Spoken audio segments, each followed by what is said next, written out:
Hey guys, it's Rick bringing you the backflip tutorial.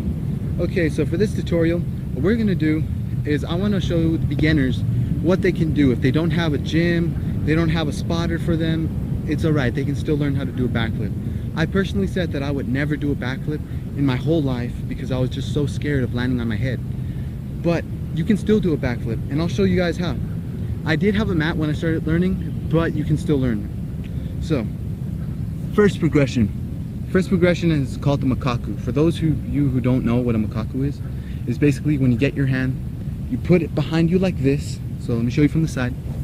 You put your hand behind you like this, and you kick up, and your legs go over your head and land. Looks like this. That is Macaque. So, what you want to do with that is you want to start low like I did. I started really low. I started from here, and I went back. Once you start getting more comfortable with that, you want to increase the height of your Macaque. So it should look like this. Let me back up a bit. So when you're getting better, you want to increase the height. So maybe you start from here and you do that, then you go from here and then you go kind of messed up there, and then you go a little bit higher each time. So from maybe here, go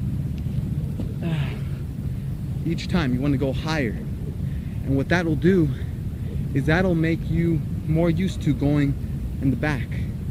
And then you want to plant both hands down, which will make you go into a back handspring. I can't do a back handspring yet. I'll try fake back handspring.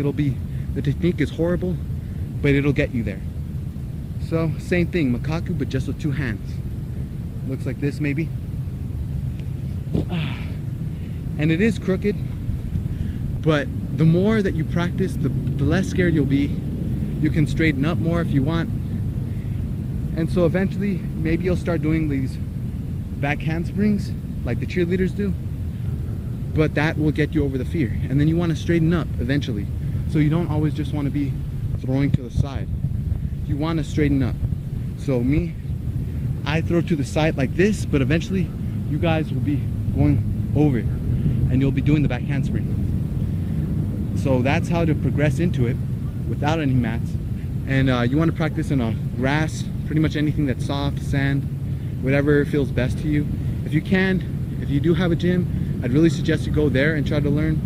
A spotter's great if you have one. If you don't, then you can just practice like I did. And I did this on a mat, but it can be learned easily outside on the grass or in sand. Okay, so now for people that are more advanced and that want to try the backflip, who already have a good idea of going back over your head pretty much, I'll show you how to do that too.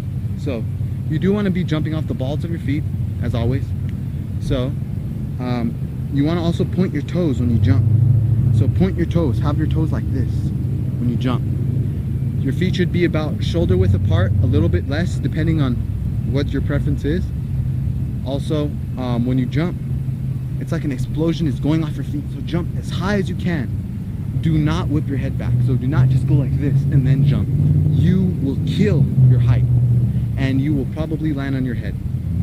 So what you want to do is you want to bend down on the balls of your feet. Keep your back straight. Do not put your chest down like this. Put your chest down. Where do you think you're going to go? You're going to go down. So keep your chest straight. Arms swing back all the way as far as they can. And you jump up as high as you can. Once you're at your peak, this is time to commit. You want to lean back and shoot your knees up to your chest as fast as you can. And the best place that I say to tuck is right underneath your kneecaps, because that way you can get a nice tuck in. So jump up as high as you can, lean back, bring your knees to your chest, and keep on leaning back, because that lean will get you there. Do not untuck in the air, because if you do untuck in the air, most likely you'll land on your head. If you do feel like you're going to land on your head, the best way to bail out of it is just put your hands down. Make sure that your arms are not locked. Make sure that they're a little bit bent, slightly bent, or make them into an arm bar, which is basically going like this. So if you fall on the ground, you have that support right there so that you won't hit your head.